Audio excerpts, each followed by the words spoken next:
Buenas tardes a todos, chicos. Me alegra tenerlos nuevamente por aquí en nuestra novena sesión de Viajes Literarios Fantásticos, nuestro club de lectura. El día de hoy, chicos, vamos a hablar con otro invitado, otro escritor. Para el día de hoy trajimos un poeta. El nombre de este poeta es Omar Garzón. Él nos va a hablar acerca de sus poemas, de lo que él ha venido escribiendo. Entonces, me dicen por ahí que ya está conectado. Entonces, Omar, buenas tardes, ¿cómo estás? Buenas tardes, ¿me escuchan?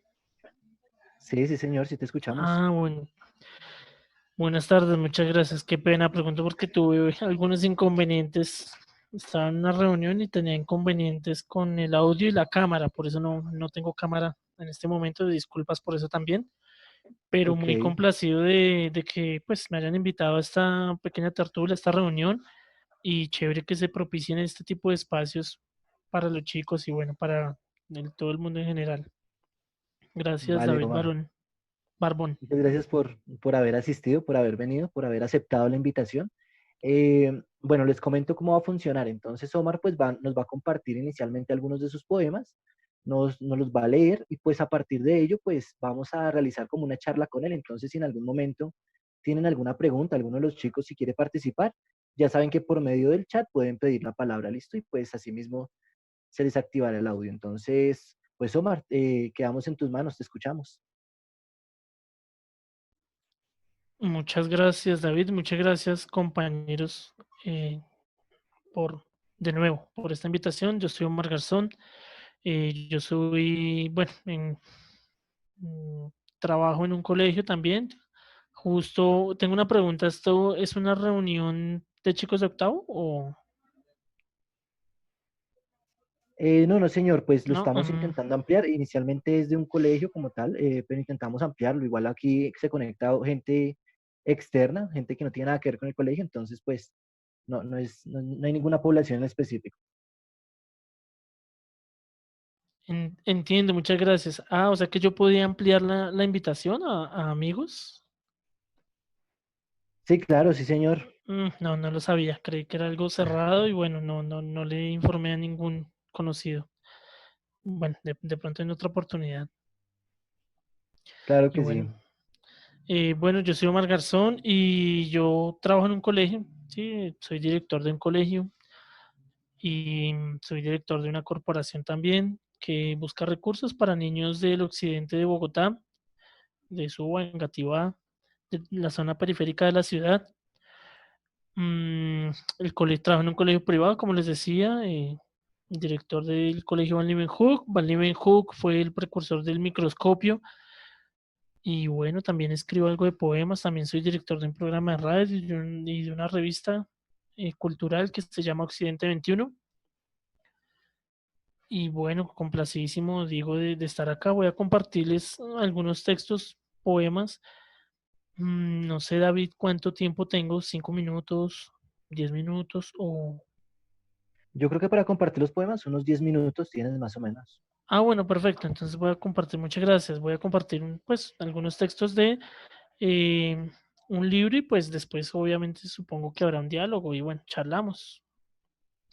Este libro que voy a compartir o los poemas de este libro que voy a compartir, o más bien el libro, los poemas, esta colección de poemas se titula Bruma. Es un libro que publicamos recientemente, salió en marzo apenas de este año. Es mi cuarto libro y bueno, voy a compartir algunos poemas de este libro que se divide en 5 capítulos. Bruma. El primer capítulo se titula Cartografía de la lluvia y bueno, es un homenaje que le hice al escritor español Antonio Machado. Realmente estos poemas tienen casi 20 años, los escribí hace casi 20 años y eran poemas más para más escritores españoles, pero solo seleccioné los de Antonio Machado. Bueno, pero como entiendo que voy a compartir primero la lectura, después el diálogo, voy a proceder a leer algunos libros, algunos poemas. Estos poemas que voy a leer no hacen parte del primer capítulo, hacen parte del segundo capítulo que se titula Es mediodía en Pekín.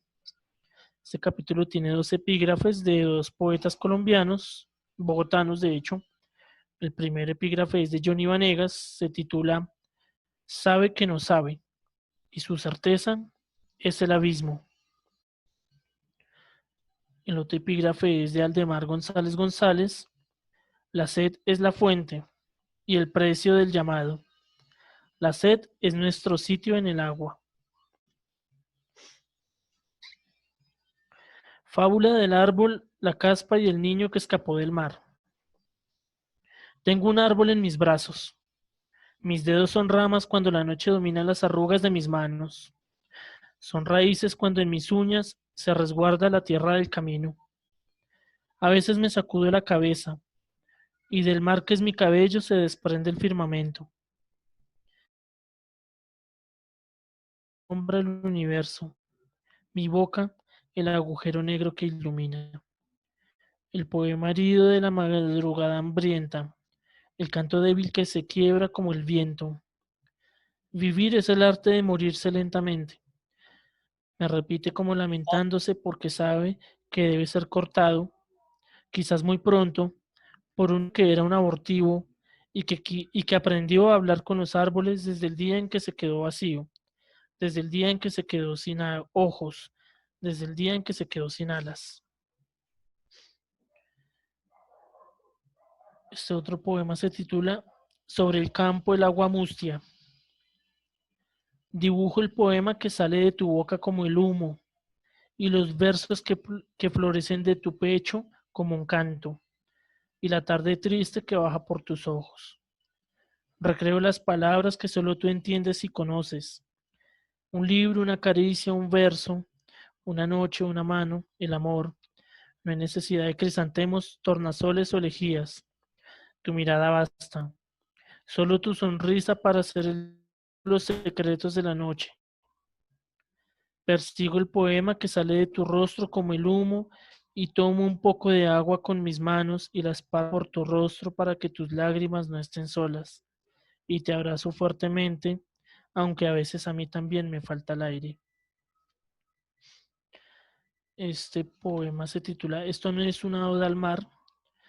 Está dedicado a, para mí, uno de los más grandes poetas, X504. Este poema no es un avestruz, a pesar de que a menudo me escondo con él para huir de las palizas de la vida. Este poema no es una gaviota, porque ellas son conscientes de su altura, y yo no soy de la aurora que se sienta debajo de sus alas. Así las cosas. Tal vez ellas no lo entiendan. Yo lo tengo por sentado. Las gaviotas llevan en sus alas el rugido brujo de las olas. Las olas llevan en su lomo el rojo peso de las horas. La playa roza mis pies tratando de descifrar el secreto de mi alma, mientras en el mundo se están haciendo otras cosas más beneficiosas. Este poema no es un alcatraz. Me sembraron un dios en pleno pecho, uno de ellos que lo deja ciego a uno, pero yo de ciego no tengo ni los codos, por eso tuve que matarlo. Eso no quiere decir que este poema sea una castaña. A veces pretendo quemarme las manos con él para borrar las cicatrices de mis dedos. No es hambre, no es amor, ni cobardía. Este poema no es irracional. Por ejemplo, cuando tengo miedo o pesadillas, escribo cosas como mi cara suda, mi pecho agita el aire, hay luz afuera. Este poema no es un conejo saliendo de un sombrero. Verán, es algo complicado de decir, algo dispendioso de explicar. Es mi rostro sudando nubes, mi frente buscando el día, mi voz proclamando un nombre que tiene la edad de las palmeras y la gracia de las gallinas. Quizás no se entienda mucho, pero son las cosas. Así todo acaba y así todo surge. Este poema no es un avestruz, este poema no es una gaviota, este poema no es un alcatraz. Si no se entiende, que no se entienda. Este poema se titula, bueno, 16, o la madrugada presentida. Soy una gaviota que no sabe a dónde va, una que va hacia adelante sin más destino que las nubes, una que se eleva para azularse con el cielo libre y hacerse furia con el sol del mediodía. Soy una gaviota que no sabe a dónde vuela, Quizás por eso veo las cosas con más claridad, con la luz de mis ojos y el fuego de mis alas. Cuando llego al mar como ave que no sabe a dónde se dirige, veo como olas en realidad son alas de cristal. Mis alas pequeñitas, antes llama, ahora sal, son sus hijas. Soy el agua que viene y que va porque tomo la forma de la luna y me oculto en el resplandor de la mañana. En la noche soy una luz débil de la playa, una aurora luz, una vela luz de abril, hasta que un gemido ebrio me penetra una y otra vez desde hace varias noches y me deja herida, con las alas rotas. Soñé que era una gaviota que no sabía dónde iba. La pesadilla comenzó cuando desperté. Este poema se retrata, Sandrita, qué pena.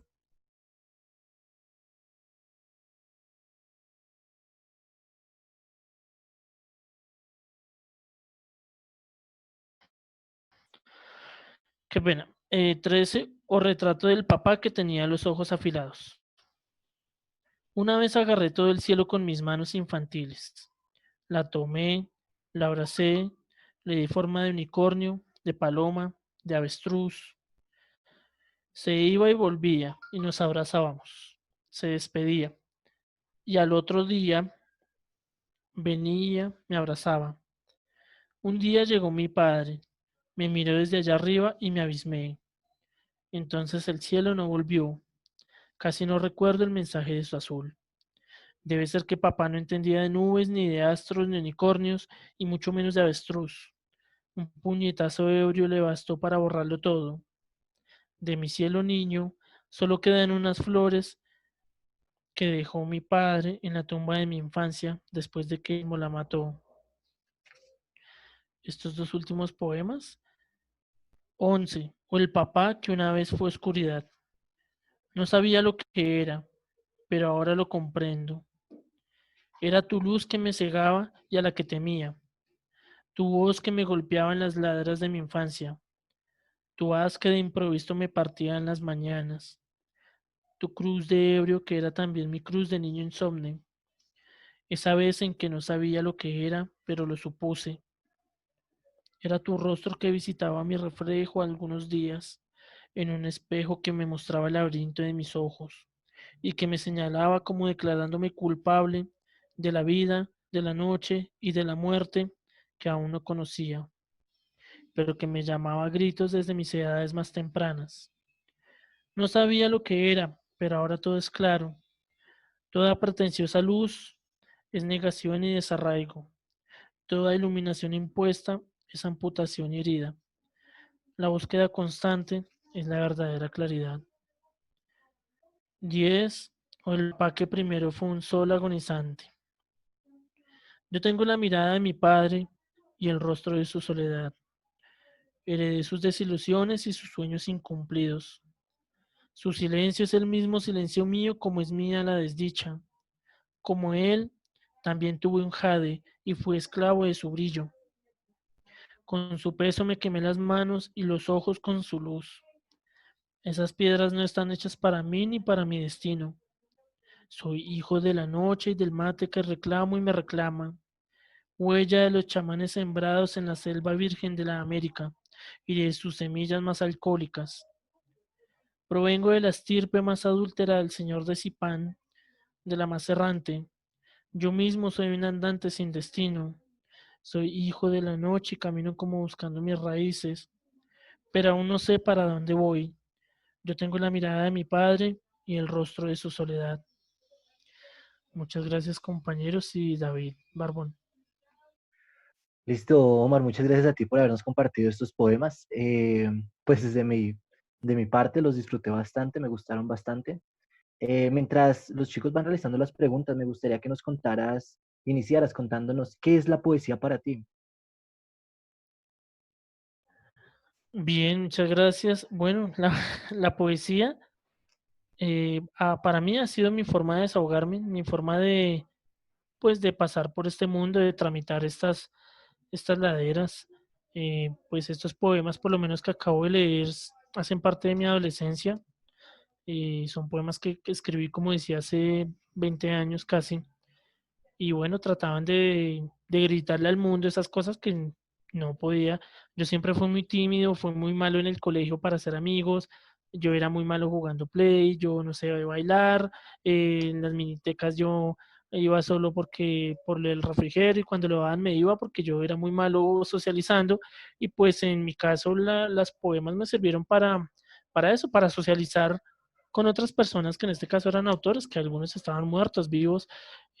Para mí la poesía es una manera de interactuar, otra manera de interactuar con lo que me rodea y bueno, de hacerme preguntas y de tratar de responderlas. Es como decía una compañera también ha sido en medio como de mi tránsito por este mundo. Ok. Me comentabas que has escrito, bueno, nos comentabas que has escrito 4 libros. ¿Esos 4 libros tienen alguna relación entre sí o cada uno es independiente? Mm, Bueno, el primer libro, a mí el libro, el que menos me gusta es el primero, Faro Desnudo. Me parece un libro muy prematuro, de pronto, con cosas que uno lo ve ahorita en retrospectiva y dice, bueno, debía haber dicho esto en vez de esto, tal vez quizás este adjetivo, debí cambiar este adverbio, bueno, algunas cosas. Y bueno, el primer libro no me gusta mucho, sinceramente es más como la búsqueda, como esa inquietud de querer tratar de hacer eso que hacían personas que llevaba leyendo algunos años y bueno, que se sentirá hacer un poema o yo, por ejemplo, yo era incapaz de mirar a una niña a los ojos y más si esa niña me gustaba, o un niño. Entonces yo le escribía poemas, fue como una manera de, como les digo, de tratar de exteriorizar eh, mi manera de ser y ese primer libro es más eso. El segundo libro, Flores para un ocaso, ya es un libro un poco más maduro.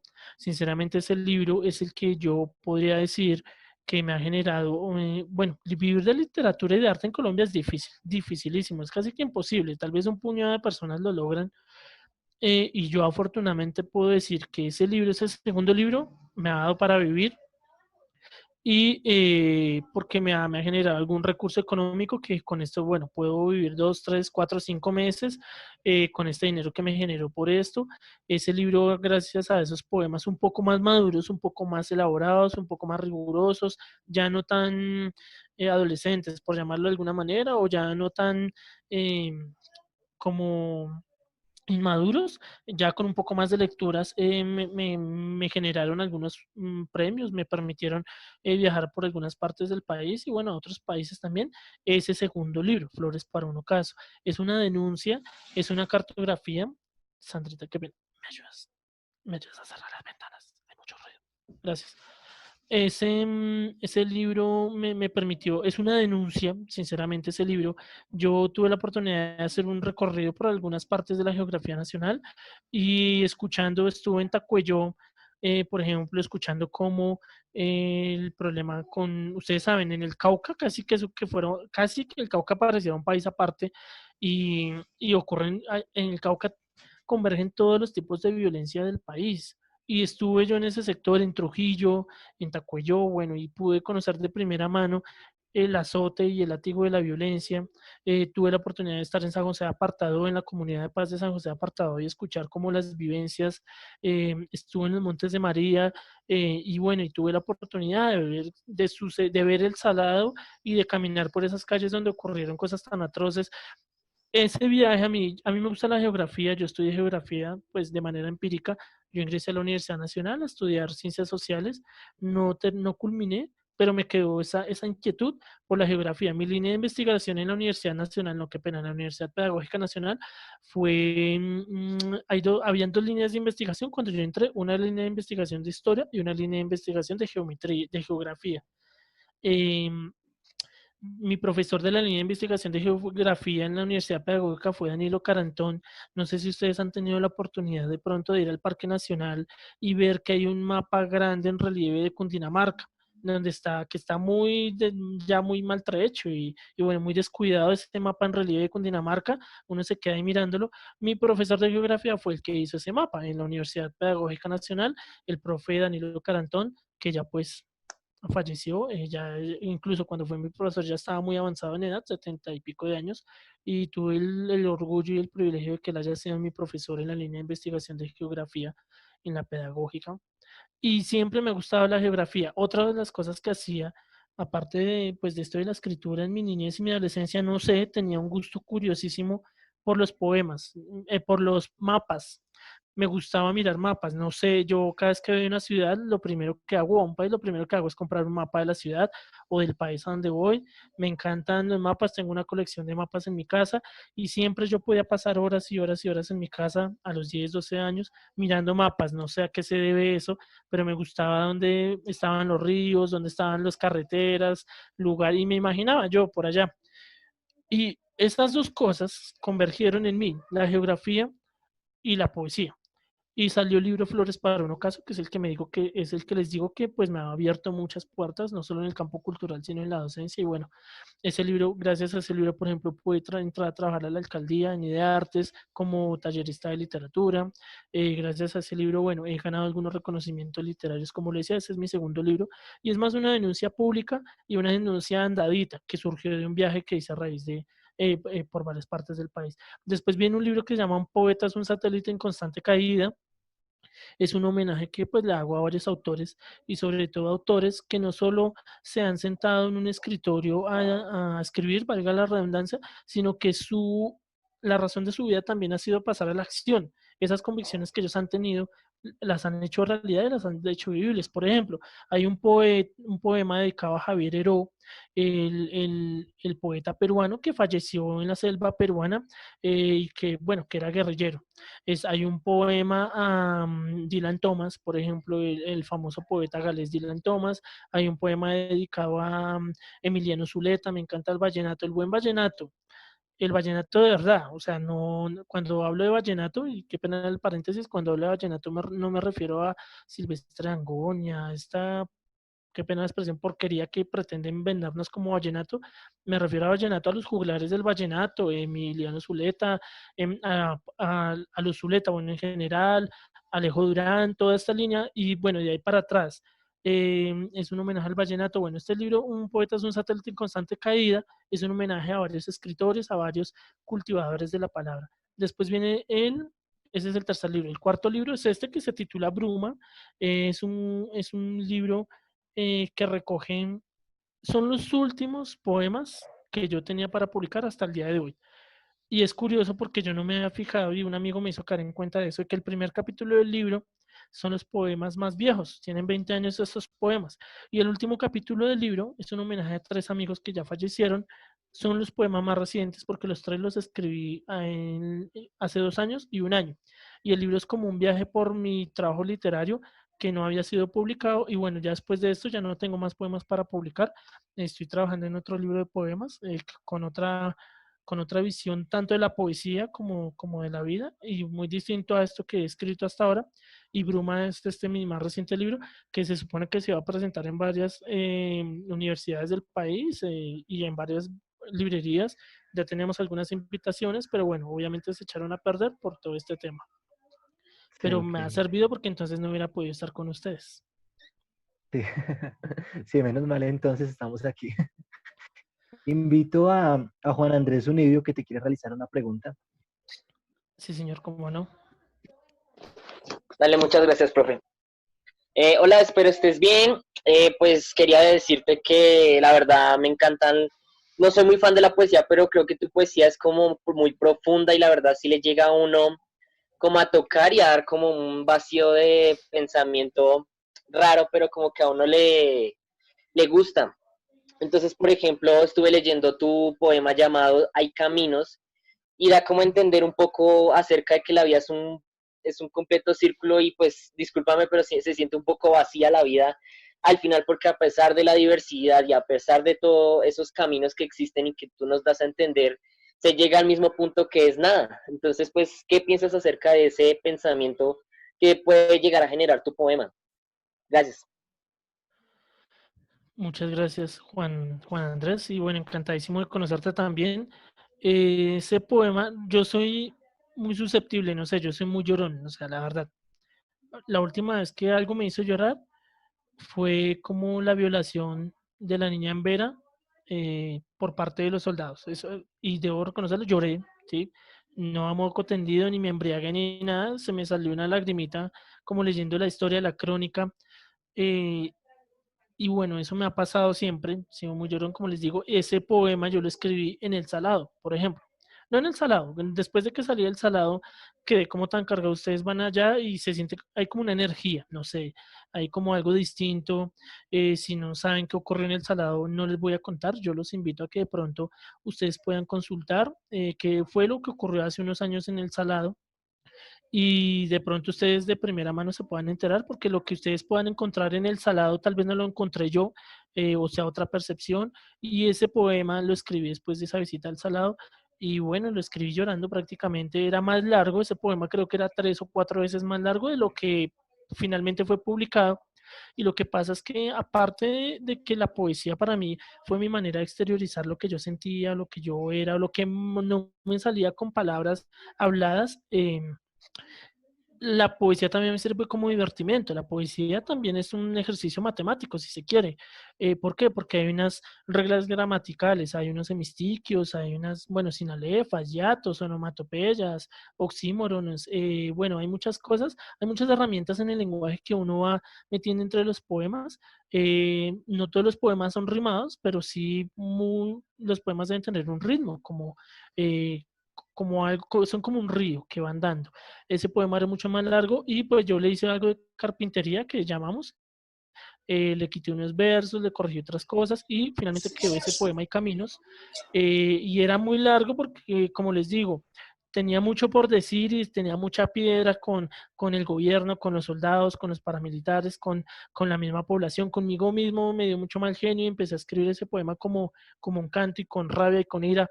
Yo creo que uno no debe tratar de actuar en la vida real y en la vida en general, más bien que en la vida real, en la vida en general, tratar de no actuar con ira o con tristeza o con mucha alegría. A veces cuando usted se enamora de alguien y se pone contento y ve corazones por todo lado y ve a esa persona por todo lado, es mejor tratar de no actuar. O si así pensaba yo, a mí me da miedo hacer el ridículo, decirle a esta persona algo, yo me ponía nervioso, me sudaban las manos y por eso yo trataba de no actuar estando enamorado, que era casi siempre.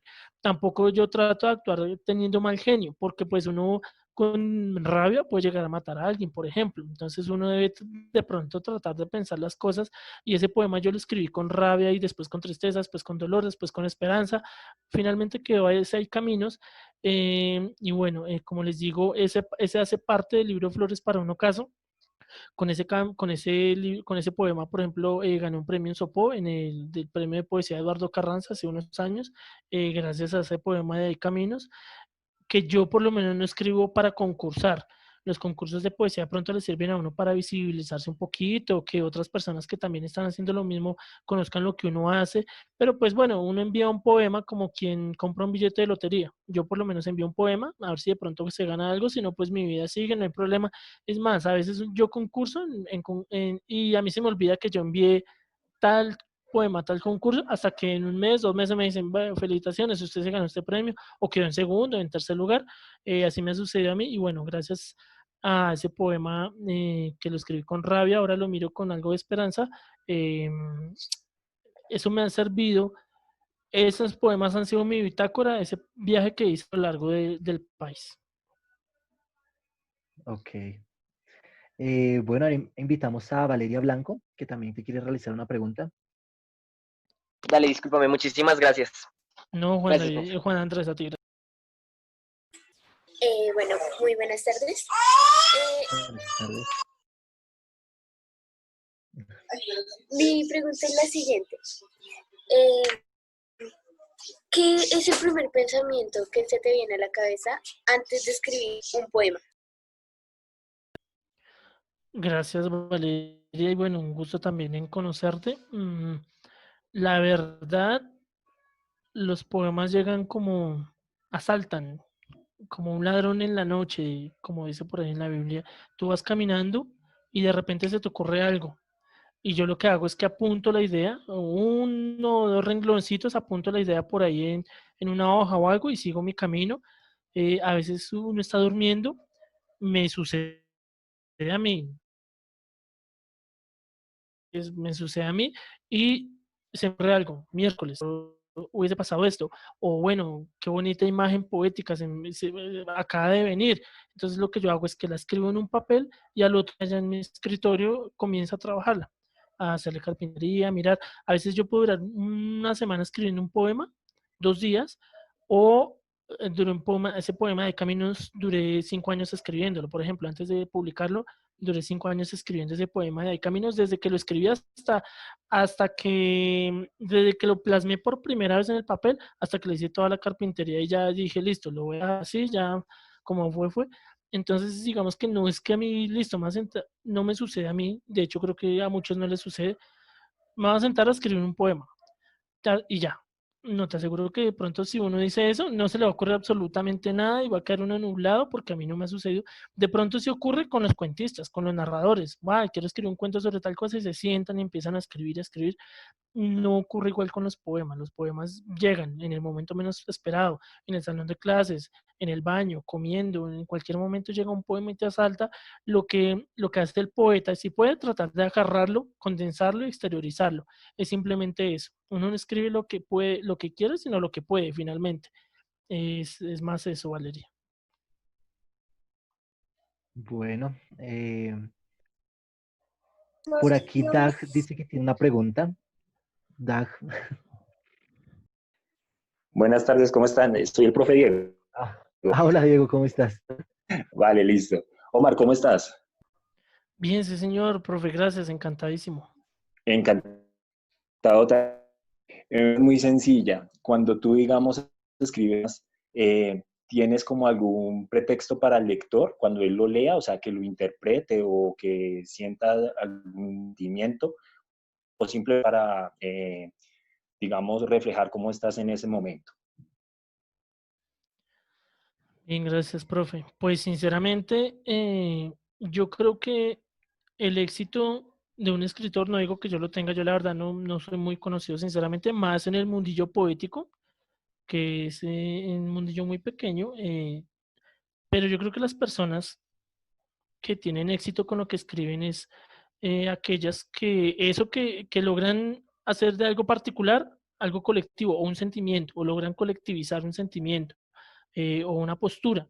Es como el que ofrece un discurso. Cuando uno es un orador y está frente a un grupo de personas y esas personas están efervescientes y están muy animadas con el discurso que uno hace, logra uno llegarle a esas personas con ese discurso, tanto así que esas personas sienten el discurso como propio. Eh, yo creo que lo mismo sucede más o menos con los textos, con los poemas. En este caso, yo arrojo mi postura de manera poética o poetizada, si se cabe el término, y que ella se encargue de andar, ella verá a quién le llega, a quién no le llega. Obviamente, yo creo que un poema está bien logrado cuando uno lo publica y eso le llegó a otra persona. En mi caso, por lo menos, esto como tuve la oportunidad de un amigo que es de República Dominicana, vino, visitó a Colombia y me llamó, me dijo, venga, quiero hablar con usted, quiero verlo. Y me mostró un libro de una antología de poesía que hicieron allá en República Dominicana y me mostró como uno de esos autores había puesto como de epígrafe un verso de un poema mío de Flores para un ocaso. Yo dije, y yo ni idea, yo le dije, bueno, chévere, obviamente, eso se logró gracias al internet. Yo solo tengo 2 amigos en República Dominicana y solo ellos dos tienen los libros y pues yo estoy seguro que esas 2 personas no le habrán dado sus libros a ellos, todo llegó por el internet. Eso para ilustrar un poco que uno simplemente muestra su postura, muestra su posición, la publica y bueno, que ella misma se encargue de mirar a quién le llega. Yo por lo menos, como le digo, no lo hago con el fin de concursar ni de llegarle a la gente, simplemente lo único que sí trato es que sea medianamente estética la cosa, o sea, que sea medianamente, que tenga algo de ritmo, que a mí sí me gusta jugar con esto, pues, con las herramientas que se tienen, la sinalefa, los hiatos, a mí me gusta hacer endecasílabos, me gusta hacer sonetos, me gusta hacer haikus, me gusta hacer ese tipo de cosas porque me parece divertido. No a todo el mundo le parece, pero a mí me gusta. Y ya después de que, si yo veo esto es medianamente estético como para publicarlo, lo publicamos, quizá le llegue a alguien, pero sinceramente, pues obviamente no lo hago con ese ese fin decían el escritor que uno escribe primero para sus amigos, ¿sí? Y después para los demás. Obviamente yo escribo para que me lean mis amigos y de ahí en adelante todo el que se quiera acercar, bienvenido sea también. Muchísimas gracias, Ok. Omar. No, señora, usted, profe. Listo, pues desafortunadamente se nos acaba el tiempo. Omar, de verdad, muchísimas gracias por habernos acompañado, por haber aceptado la invitación y haber compartido esta tarde con nosotros.